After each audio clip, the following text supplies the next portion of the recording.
Hello, and welcome back to another Let's Play of Interstellar Transport Company. There the thing goes. Can't even delete the autosaves from here. Getting all slow and not working when I tab between things. This game is not the best optimized of all things, to say the least. Whoa, I didn't hit the space bar. What the heck? Wait a second. Ah, freaking lovely in the worst possible way. Apparently, the key that I have to pause and pause, even though it's not listed, pauses and unpauses the game. I was wondering why that was happening. It's not listed in the key binds. I can't remove it because it's not listed, but it does that. Urgh, this game is not the best programmed. Anyways, it's past time that I set up a route. Um, Between Earth and Mintaka here. Well, maybe it's not past time, but I'm going to do it. In fact, if anything, it's not the most profitable right now.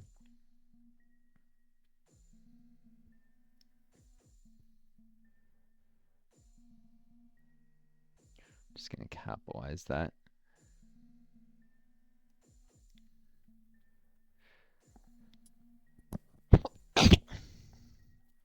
Makes it easier for me to read.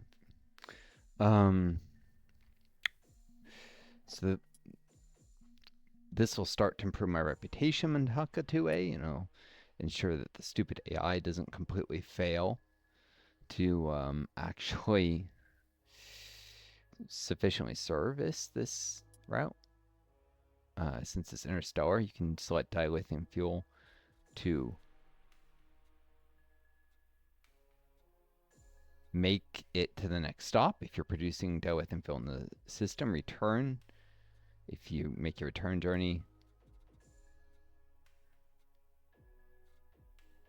or you can have reserve. If, for instance, you have a ship that makes a trip to one star system and then another without returning to refuel. So yeah, there's no reason to load more dilithium fuel than just enough to return. All right. It's annoying to have the stuff there. So food, water.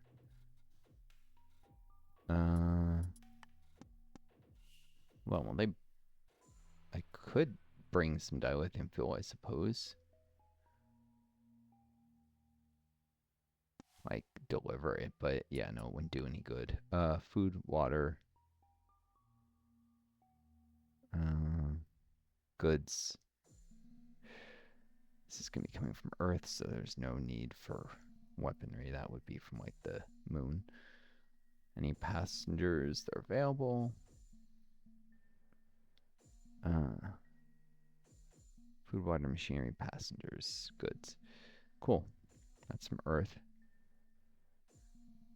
There's nothing really to deliver back.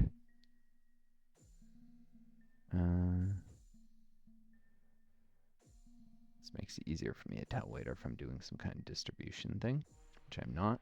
So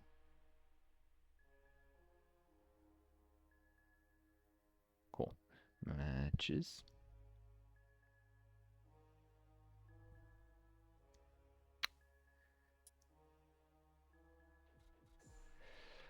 All right. So I took a little time to look at these spacecraft. There's the Boeing 949. I don't know why anyone would ever build this. It deteriorates fast in space bus. It's slower, both, well, in system at least. Its cargo maintenance is only marginally less.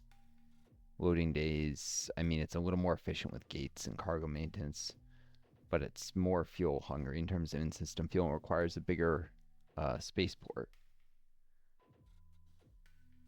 I suppose if you're really hungry for gates, an area has expensive gates, or I mean, if it's going from Earth, there is the Earth gates. I suppose there could be a need to economize in gates to use 949. still, it's way more capacity than you usually need. You're probably better with a large number of space buses making more frequent trips. I can't imagine needing more than that 12 12 cargo capacity for passengers. Hold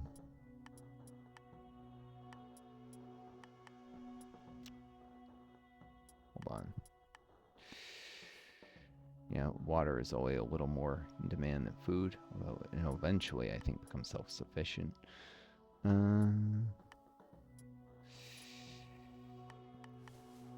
going to be need for deliveries of this stuff for quite a while.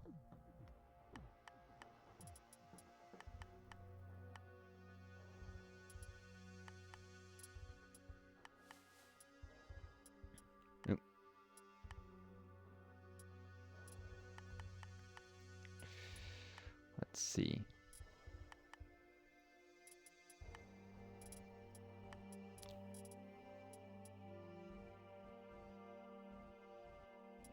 There's never quite that much demand for goods compared to food, water. So in fact, it currently is running down to 0.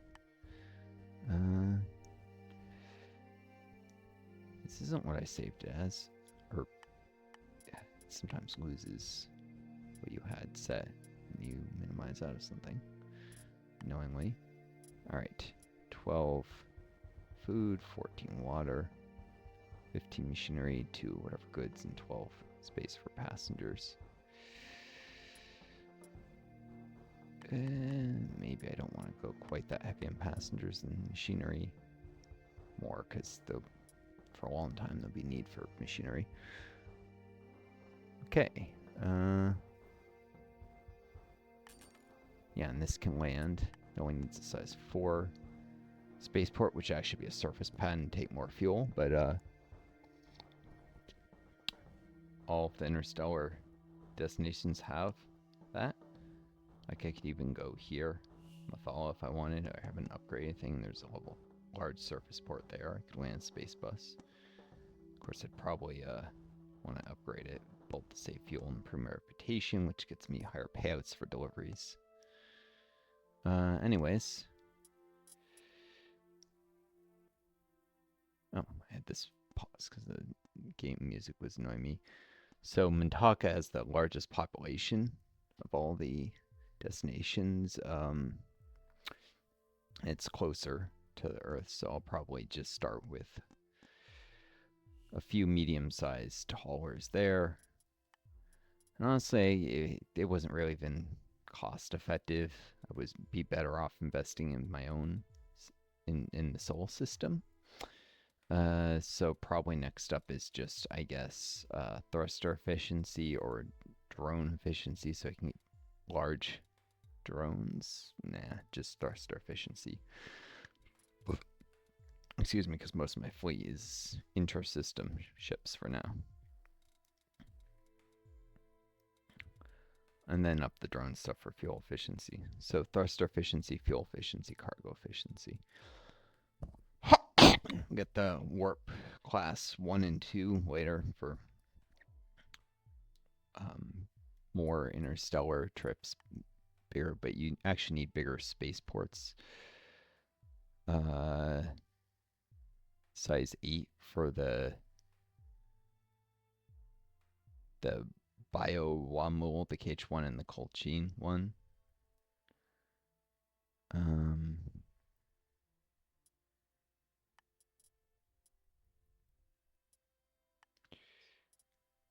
So it's going to be a while till spaceports. I'd have to invest to be able to even land for those, and it's a lot of research points. They're better spent elsewhere.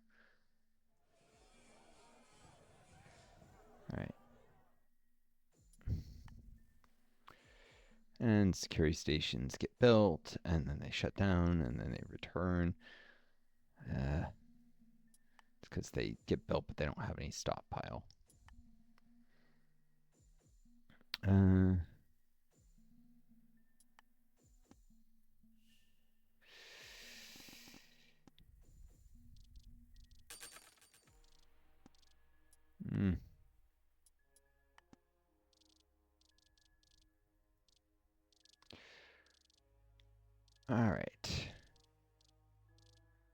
bottom line's looking decent, at least. Well, I shouldn't say my bottom line, but my cash in hand is looking semi-decent.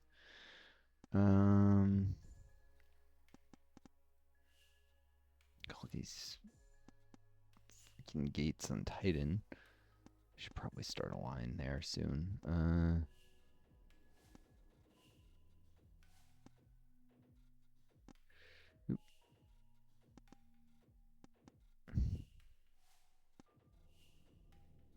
Not on trains, just Titan. It's the last place I'm not servicing. Not Titania. Just the moon of Saturn. Larger moon. Larger size does allow more population to end up on a world, but it also makes for more expensive landings and takeoffs in terms of fuel use. Let's see, Titan has very little habitability, so it'll always require food, water. It'll eventually become self-sufficient, at least with machinery. I think 41% is right on the edge. Maybe I'll never become self-sufficient for water, but definitely not for food. Alright. Let's start a... I always delay creating routes even past where I should be doing it, just because it's a pain for me to do this, to, you know, divert from focusing on other things and increase the complexity of, well, more stuff to worry about.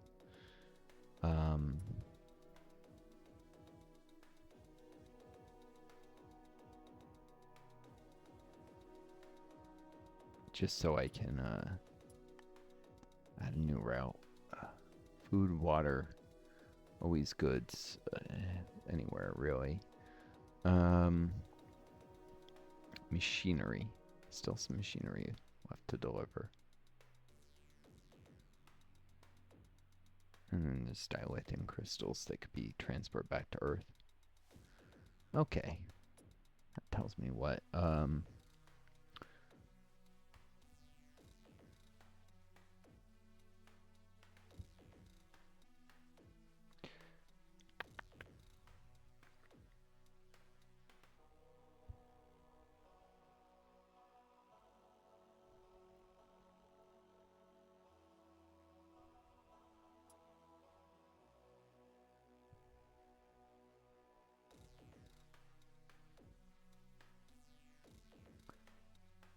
Passengers both ways, and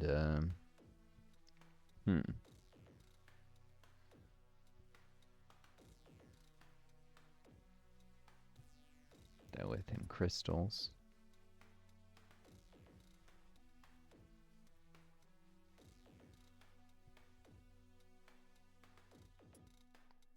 Right.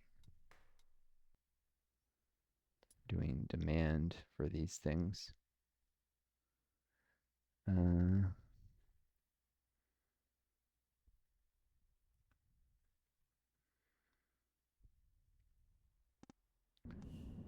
Technically, the demand for dilithium crystals is getting close to being met. Good to know.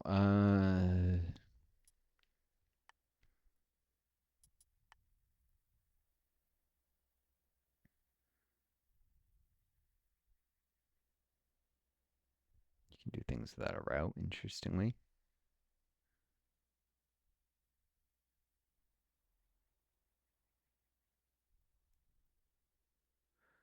I guess that's start building a ship before you have a route set up. Can be useful if you're not pausing while you design stuff, maybe. All right, Colch and Geo. I like these because they will have very low deterioration, last a long time. They're pretty much the pinnacle of in-system transport anyhow, if you got the capability. I don't run frequent routes, so I'll probably need more space for passengers. Probably won't. Well, no, actually, because it's so far away, I'll end up needing to run a lot of ships just to get decent volume. Because the ships take a long time to travel. And that actually has nothing to do with basically need ships departing every certain amount of time. It's really the population of the destination should determine how many passengers. Which, okay, it's way less populous than any of the moons of Jupiter. Well, I'll do not. Nah. I never have enough. Just make it a row. It'll make it easier with everything else. This bloody song.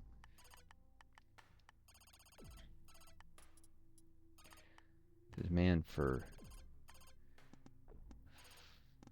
I hate this one. I wish there was a soundtrack editor with like paradox, like with paradox games, where you can say, I don't want to ever hear the song. It's annoying. Food demand is always going to massively exceed water, especially as this planet gets more developed. 8 to 3 is a little heavier on food than the actual demand ratio.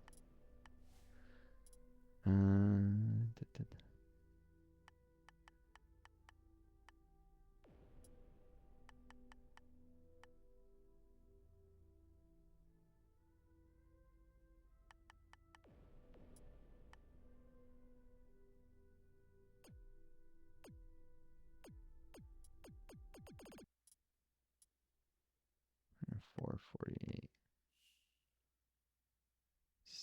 Still demand for 1,100 of those. Well,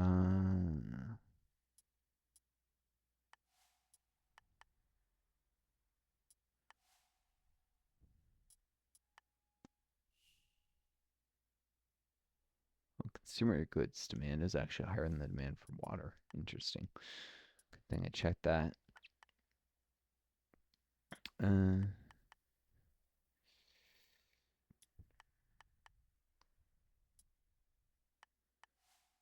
It's definitely more lucrative to transport, although compared to food, oh, it's actually, when you add in medicine and luxuries, it's almost as much as for food. In fact, no, it's more volume, anyways, per week. Less unmet demand because the AI prioritizes, I guess, these more valuable goods, but all right. Could at least make it equal volumes of each.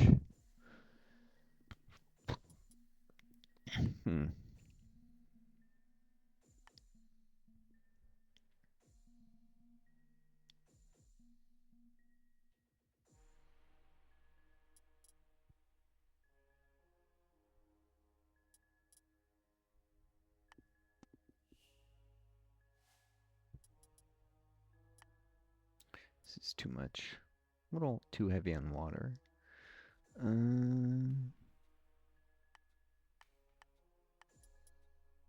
Saying the demand is more than twice.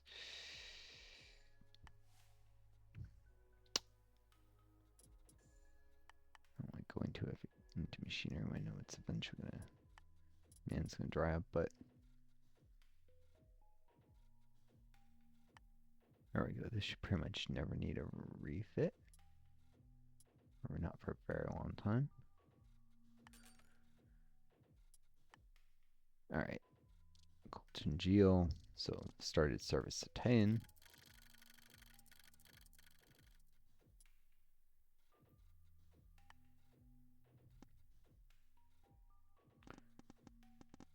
Why are my lines of transport, they're so thin? You can barely see them unless you're zoomed way in.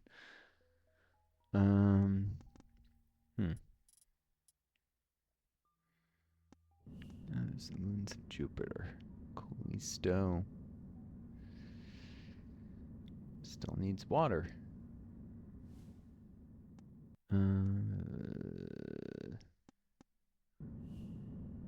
Io still also needs water. I don't have enough on Europa to distribute yet. Gaming could use some food.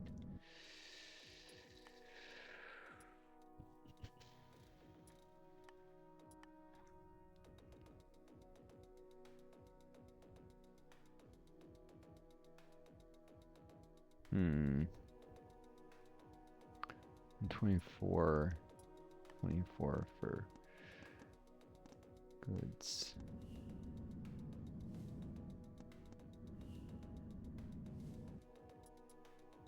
Alright, I probably want a new Europa ship, but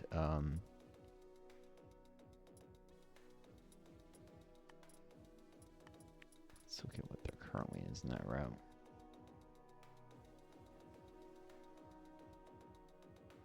For all this, 24, 8, 6, 14, 24. Looks like. So what they currently are.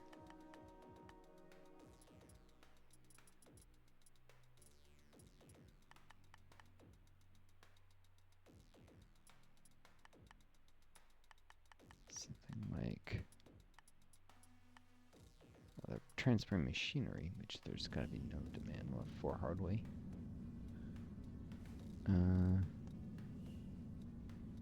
It's a little on Ganymede. Europa's fully developed. Give them a level 1 research station.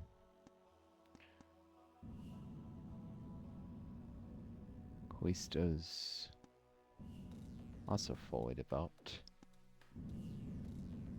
I was getting there.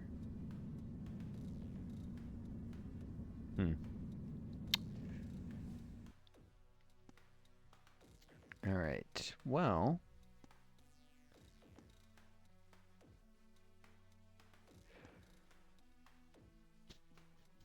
The class of plants, by the way, has to do with research stations are more productive if you don't have anything in a similar class.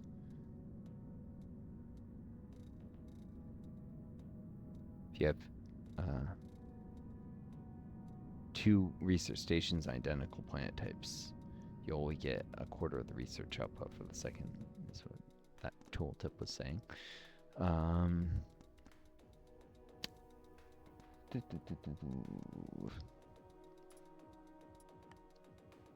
124, 8, 6, 14.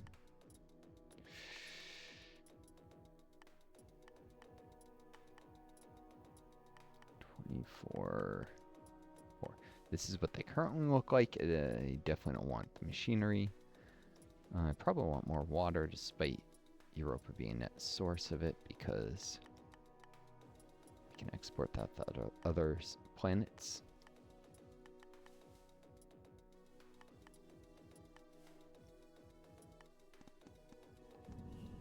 Okay. And there's more passenger demand as the population's bigger when I first built these ships. Probably also a little over the top with dilithium.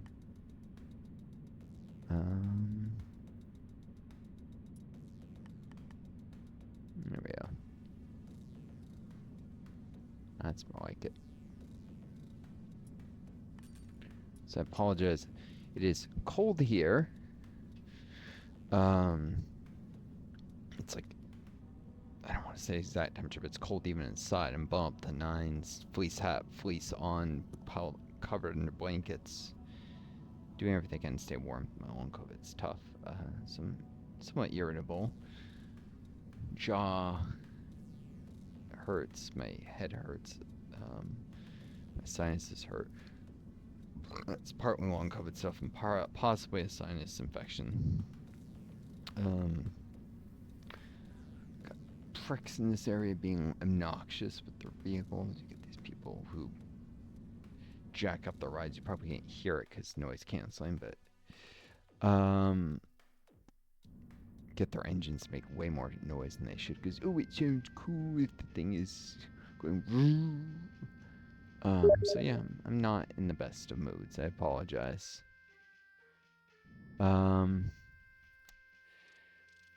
Let's fast forward things a little. Expanding transport to Europa, using it as a hub for the rest of the system. Any excess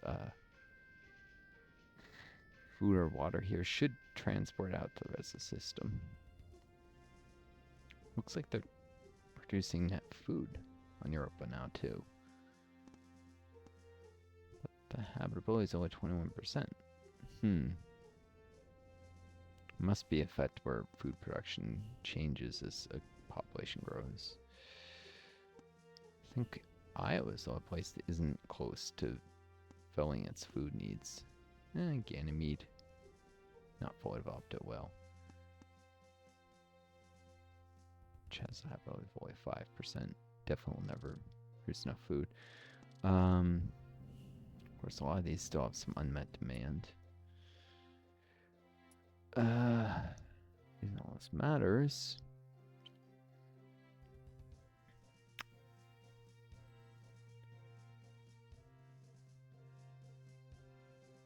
Huh, I probably actually put too much food even on this thing. So let's change this thing's cargo bays. I guess we're just gonna have to do a refit either way. But yeah, I like to have everything close to the same. This is a little inefficient. I didn't realize how close food was to being met, whereas water is surprisingly not being met.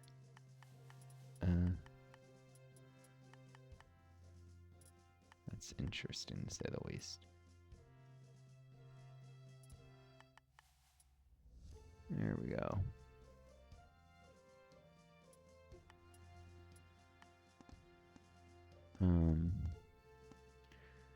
When refitting it is actually better, instead of everything the same, to just refit a handful, fraction of your fleet, much more biased towards whatever thing you want to transport more of. Then you don't have to refit all the ships, even if it does mean more classes to take track of. So it's a balance between how many different ships I want to be keeping track of and trying to balance production of stuff. Like enough water in the system. 48% Ganymede's still not self-sufficient. At least it was not at 27% water availability. IO2 will never. So yeah, there's some demand for water around the moons of Jupiter. I'd say the game is a little off with its numbers. Food should be harder to grow out here, but water is quite abundant on these moons. A lot of them are quite icy, and there's a lot of like ice asteroids in like rings and such. While Jupiter doesn't have, Saturn has, you know, the big rings. It doesn't have anything quite like that. There, if I remember correctly, there's still like some ice asteroids that orbit in a similar pattern. It's been a while since I reviewed the astronomy on these. But yeah, there's definitely a lot of water ice around Jupiter. It's quite abundant in the solar system, water, ice, that is, further out from the sun. It's actually not that common in the inner solar system, comparatively, but when you get further out, you see massive amounts of water around the gas giants like Neptune and Uranus. I think one of them has a whole layer of the gas giant itself, or the dwarf giant, whatever. Not dwarf giant, the whatever, the smaller, there's a different name for when it's not like Jupiter, Saturn, but it's Neptune, Uranus. So like one of them is mostly made of very, very, very, very cold water ice, and the other is methane or something, or a large amount of water in methane. Anyways, so lots of frozen methane and frozen water in the outer solar system. It's very cold too. Realistically, there'd be a huge demand for like, well, stellarium, I guess, but you know, fusion and fission fuels, because you're not going to realistically be able to survive out there without either nuclear power or massive solar farms in the inner solar system that catch all the light that doesn't hit the planets and just beams off into space, and then concentrate. Solar farms would have to basically shoot lasers out to the outer solar system where you'd have receivers. This is what's known as microwave beam power, and yes, it's a real technology and actually feasible to do with our today's technology. I don't mean economical. It's not. It's prohibitively expensive, and it doesn't make any economic sense, especially when you have nowhere to send the power. But we have the capability to build tons of solar panels, and we have the capability to use microwave beam power. In fact, it was proposed for a type of rocket launch system that if SpaceX hadn't done its thing, might have actually seen the light of day until SpaceX perfected reusable rockets. There was a three-way race between reusable rockets, space planes, and microwave beam power launch systems for affordable transport to orbit. Since reusable rockets are now a thing, there's just not enough profit left to develop the other two without massive government subsidies.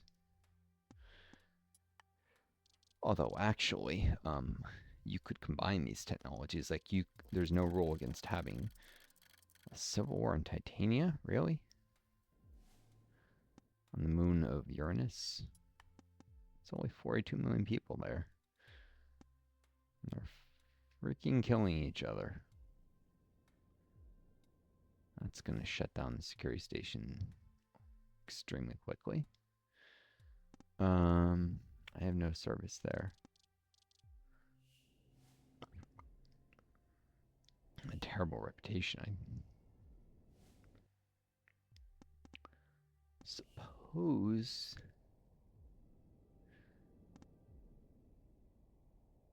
the cost is pretty high on.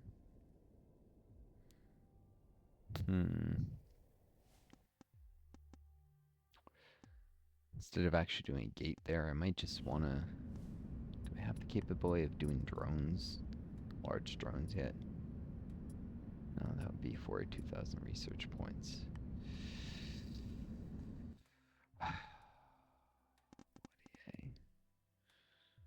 I'll just let the AI get their money off of it. By the time I invest the money and send reusable ships out there, spend most of my money, and it wouldn't pay for itself before the Civil War there is over. The cost of not having service somewhere. And there goes the security station, which will increase.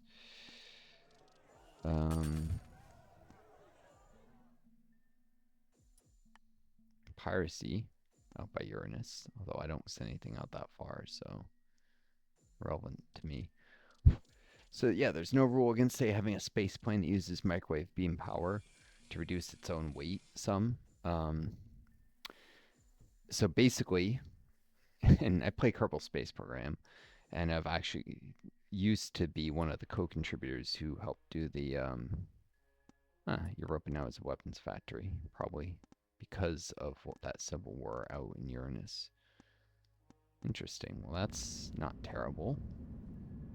Increased demand for luxury goods, which I transport there, and rare resources, which I don't. But they're produced on Io. And I do have a distribution receiving center.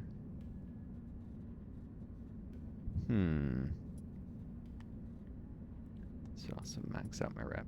I'll do it. Not max up, but get it higher. So pay for itself. Upgrade the Io spaceport. It's now smaller interstellar. Whatever.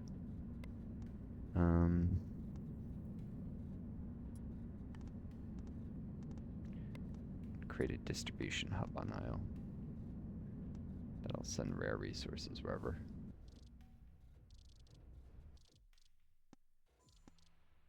Including to Europa. There's not enough demand yet for drones. Oh, I need distribution receiving center on.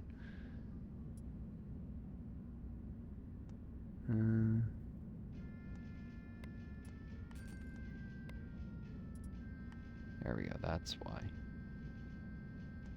Yeah, now there should be drones that make the. This is a level 1 distribution center, but honestly, that's all I need. There's not that much volume. Level 2 would be more expensive to build.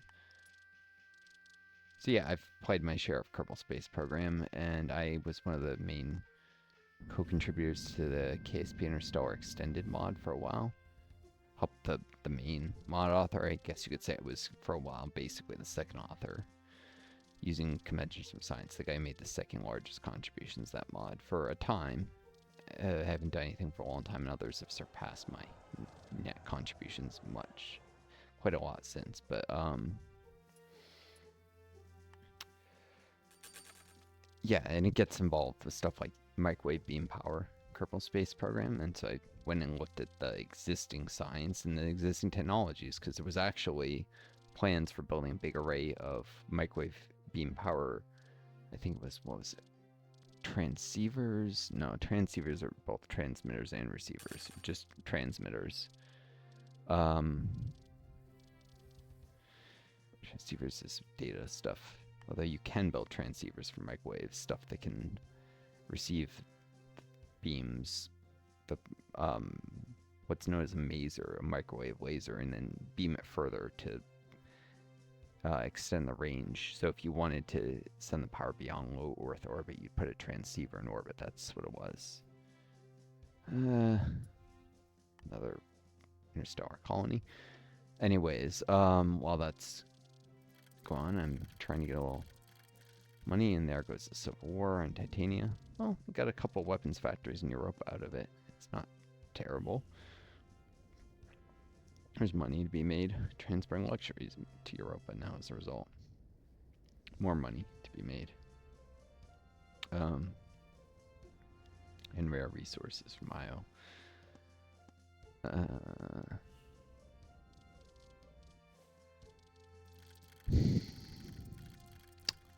Sharing subsidy and Ganymede ended. Anyways, so yeah, there was an actual proposal for building a large array of microwave beam power transmitters on Earth in I think it was like the desert of Nevada, because we have the technology. Use was it gyrotrons? Not magnetrons. They're used for. It's technology that with my long COVID, I forget stuff, especially stuff that I dabbled in that was not like my academic field. Oh, I say dabbled, but spent weeks reading articles on this stuff. Doing my own research on it to like learn what the current state. By research, I mean like not like experimental research, but like library research, reading scientific engineering articles on this. So there's actual proposal though to build an array of microwave transmitters on out in the desert of Nevada, I think it was, or Utah, somewhere very dry. Water supply is getting dangerously low. Oh, that's not good. I have a route to Mintaka. This is not enough, I guess. I do transport water, but I also transport colonists, which probably grew the population beyond the logistical capabilities of AI. Well, it's not that much bigger than before. 10% more. There are 134 colonists waiting to go there. Great.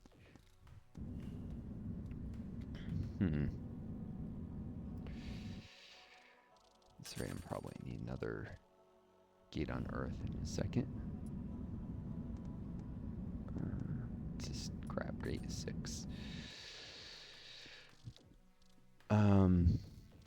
But yeah, there was a proposal out in the American Southwest in a very dry area, or maybe it was a high desert in part of the inland area of California, I forget. Oh, great. Mass dehydration in Mintaka 2A, because it's going to crash my reputation quickly, kill a lot of people, which is going to, of course, people die of thirst much faster than hunger, so this is going to be a big problem. Big problem. The AI did not keep up at all with demand there at all. And there's going to be refugees making the return trip in my dry storage.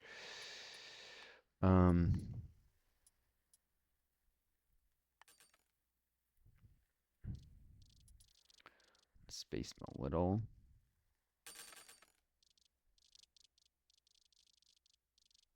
There we go. number of space buses. I'm sure this never happens again. 12 days apart. Each of them.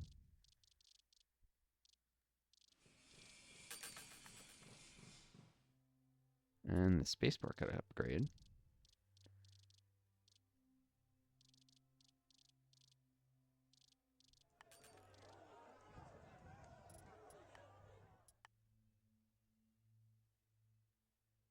Sometimes there's large amounts of unmet demand. The AI decides, hey, upgrade the spaceport. Must be there's not enough gates. But this is not a matter of there not being enough gates. It's solely a matter of there not being enough service to the spaceport. Whenever this will allow me to send larger interstellar ships later. So it is an incentive for me to maybe get higher tier warp stuff, size 8, which is, I believe, yeah, what's needed for the larger 2 classes of ships. So I could build those if I had the tech and wanted to invest that. All right, 8 space buses. That should be more than enough service there.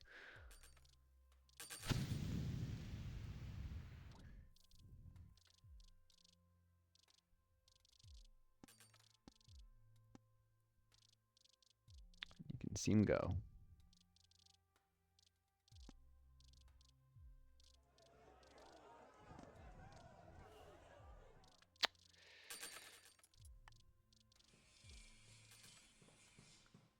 Well, all these ships are leaving with a full load of water, so and what else they want?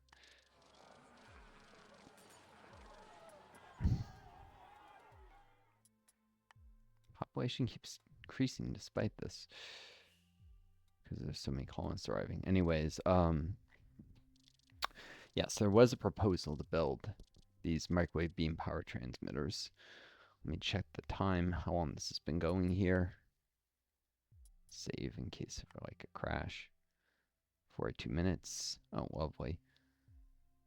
By lovely, I mean a little longer than I would like. This has been going on for longer than I thought.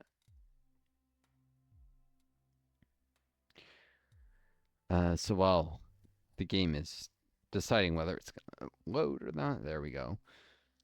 There's all my ships going to Mintaka. Steady stream of them.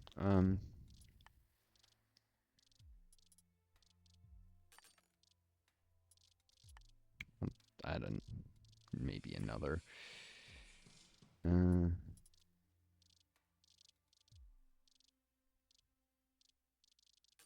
we go. Regular service. So there's not too many gaps.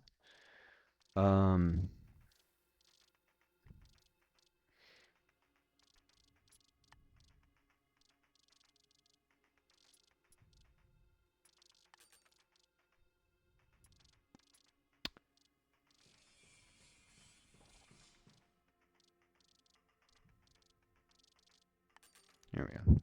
Dozen ships in that route. I'll be annoyed if there's more famines or dehydration that occurs soon.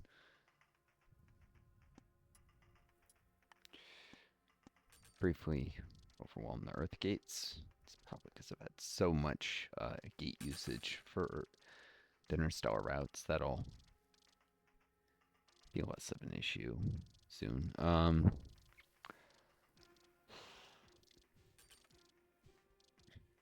But yeah, there was a proposal about microwave beam power transmitters, like out in the desert, because water in the atmosphere, especially in the lower atmosphere, because it's thicker, close to the ground, where it's thickest of all, is the biggest problem.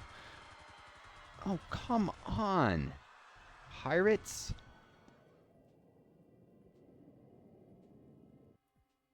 In the Mintaka system, of course, there's not any real security here. Even the security station can't manage to stay open. Because it makes sense, and that damages the spacecraft. And here's a new colony. As well get the office built to slow the rate of. Okay, maintenance hangars. I'm just gonna do 2 small ones for now. No, I'll forget about it. What am I saying? It's not that much money.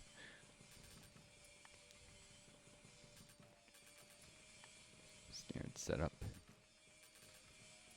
Also encourages the AI when there's more development to, I think, build its own infrastructure a little. Why'd they even colonize? Oh, there's Stellarium on this world. This is Stellarium tend to apparently be very large planets, so a lot of fuel to get there and back. But yeah, so masers are the wavelengths, at least that are most cost effective to create, are particularly sensitive to water vapor in the atmosphere. So it's best to put these arrays out in the desert because the water vapor causes the beam to lose focus and become, wider. And so you need a bigger focusing, a tighter beam to begin with. And so you need bigger transmitters if the water vapor is higher. But yeah, anyways, and then you have a receiver on the spacecraft. And so the basic way it works is you beam a type beam of microwaves, maser, which is literally a microwave laser, at the bottom of the spacecraft. It hits an absorbing surface made of materials that absorb these microwaves, because not everything interacts with microwaves. I'm sure even from cooking food, and those are different microwave wavelengths. But different materials have different absorptivities to different photon wavelengths, because they're all photons: microwaves, light, radio waves. It's all photons. Different in all technically radiation, even visible light is radiation. For those who failed physics or something. I've been good at physics, but I know some people aren't. It's probably because the school system does a terrible job teaching people why science matters, and there's a lot of terrible teachers, and kids have too many other things going on in their lives. Honestly, I think we shouldn't be graduating people at like 18, 19 from high school. It should go to like 20. And then college. The whole education system takes too long. Of course, we have to rework things like the way we do Social Security disability. Does not start counting at 21 in the work credit system if people spend longer in school too. And I'm sure the working class would hate that. They do not want it. Puts stress on other things, and even though it would lead to more people doing better in school and more scientists in society. Oh, I'm getting so annoyed with these damn messages. I don't care about subsidies. I wish they would shut up. This is why I hate all these interstellar colonies going up when the AI founds them. I've played this game before. Regardless, I'm getting off topic. So microwave lasers hit absorptive surface in the bottom of the spacecraft. I say bottom because this is also hard in my long COVID brain, talking and focusing on these stupid ticker messages, some of them which don't matter to me. I wish there was a way to silence notifications from certain planets.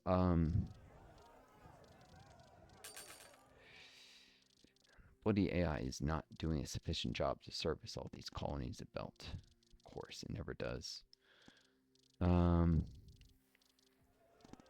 This is starting to get to be regular service, at least to Mintaka.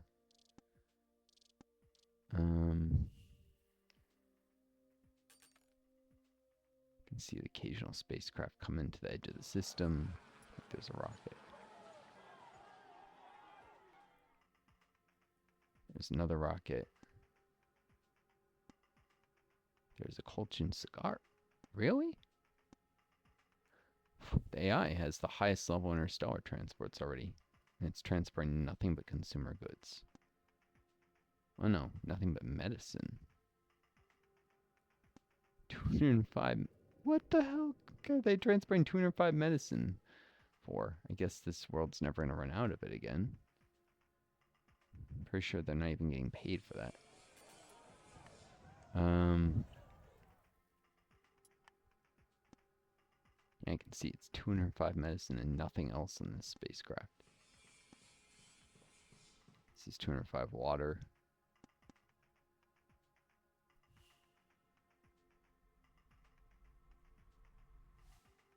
I don't see the 205 medicine on the planet, though. Maybe it's that type of storage. And it's actually... What? I don't know. Weapons? No. What in the heck? Maybe it mislabeled it as consumer goods. The game was lying to me.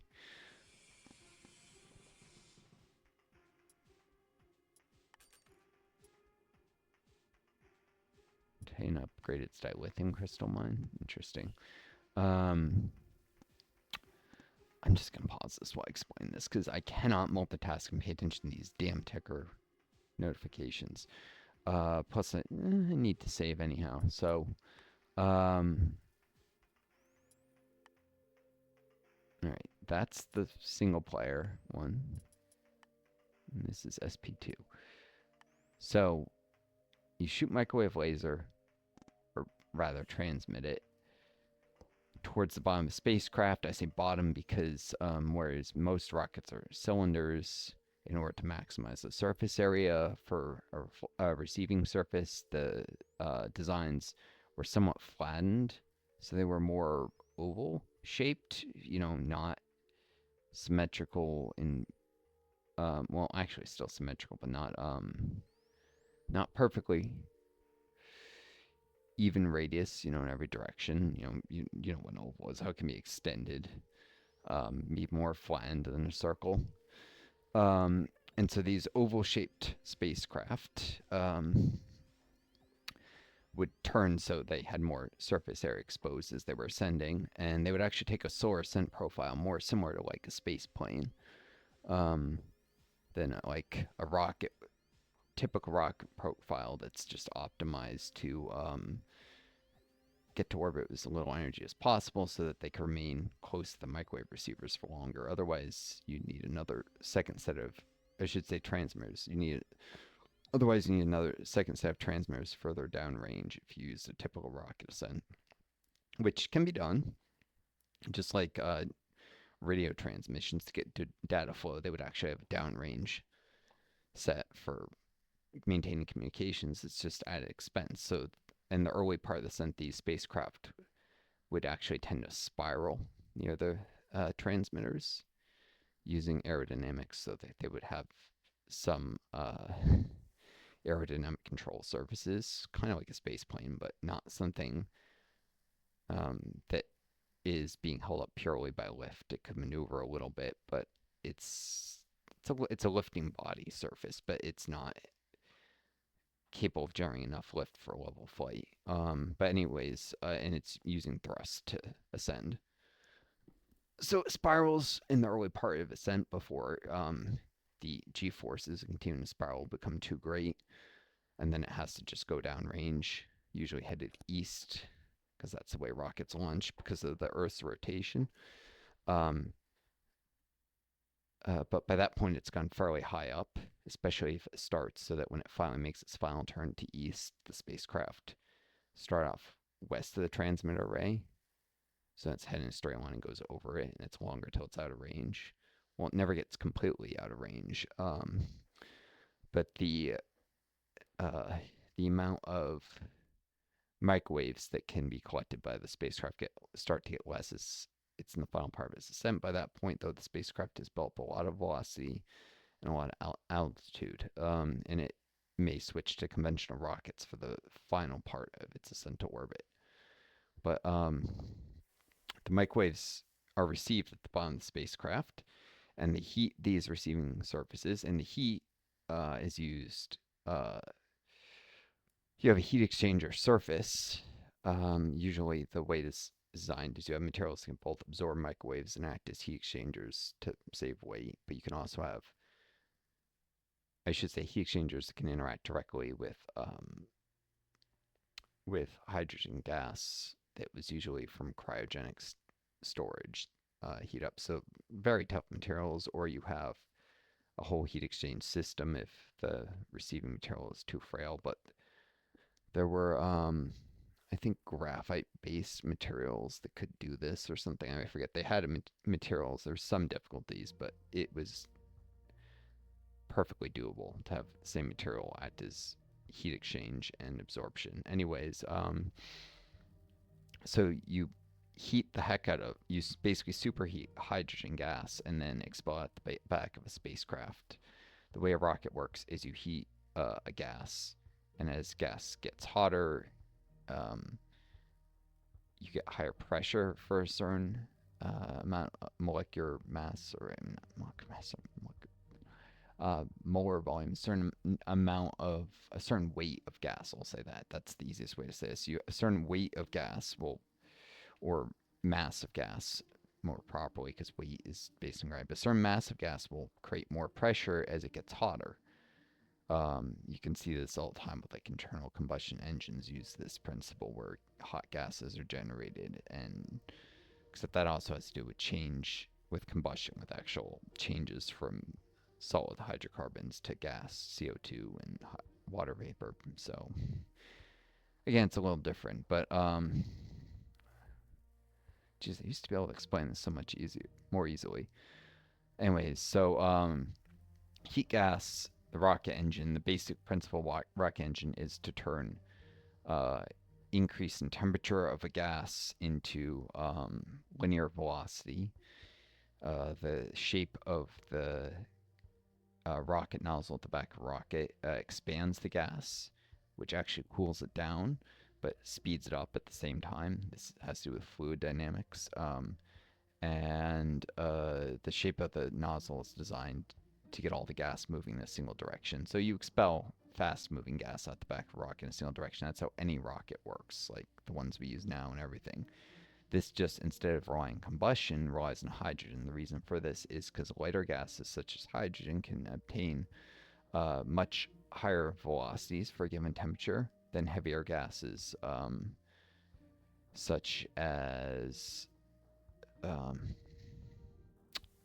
CO2 from burning kerosene and liquid oxygen, which is a common rocket fuel, or methane liquid oxygen, which is something SpaceX started to dip its toes into, which methane is a lighter fuel, and um, you can get higher, what it is there's actually, there's more hydrogen relative to carbon in methane than there is in kerosene, so you have a lighter exhaust gas mix, which means you can get higher fuel efficiency with methalox than kerolox, but you can get the highest possible fuel efficiency from just pure hydrogen like this. But then you have to have a way to heat the hydrogen if you're not combusting it, because if you combust it with oxygen, then your water is your exhaust gas, which is much heavier, molecular weight of 18 instead of 1. Or if it's H2 of 2, you can see it's much heavier. Um, you want the lowest molecular weight possible with exhaust gases. So, anyways, is much more fuel efficient. It doesn't have to deal with combustion cycles. It's a lighter overall system than a normal rocket engine.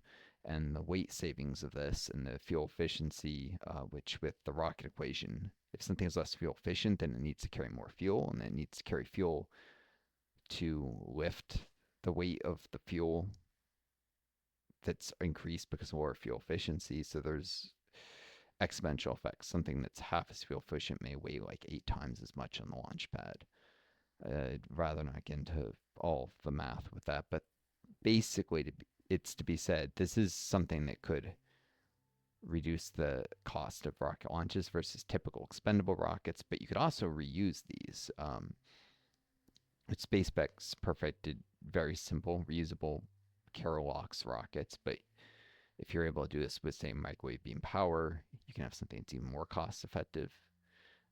If you do a space plane, you can get something that's reusable. It can potentially be more cost effective, especially if instead of a single stage space plane, you do something like a rocket that piggybacks on a space plane that's just suborbital, gets a rocket just above the atmosphere, and then a rocket enters orbit while the space plane just re-enters. Not a true orbital trajectory, something that just has an arc that just barely reaches above the atmosphere. That's one possible way of doing things. Or you'd probably actually not want to go just barely, because with that, if you have so little horizontal velocity, you wouldn't have much time to reach orbital velocity. Yeah, things that orbit move so fast horizontally that they fall and never hit the ground. That's what orbit basically is. So, anyways, it's cool stuff. Maybe I'll explain some more of this sometime when I play a Kerbal Space Program. I'm pretty sure most people have no idea how orbital mechanics even work, unless you're a KSP player. And it'd be amusing if I get viewers who've not KSP players and they see and they're like, "Why are you turning your rocket sideways during the launch?" I have to explain. Well, I mean during this, and I have to explain all this stuff to check it out. If I do it, return that. I've streamed KSP in the past. You can actually go back on my channel, like in 2014, find videos of it. But I'll probably return to it in the future. But that's enough for now. I've been going for time for a while. Folks are probably bored, and maybe some of you even tuned out with this little explanation of rocket science. But I wish you all the best. Um, almost to level 3 distribution hubs here. Interesting. But I might want to just warp efficiency. There's other things I can consider. I wish you all the best. Take care of each other. Be kind to yourselves. And may always find a guiding star leading home. Until next time, this is Northstar. Adieu, and best luck.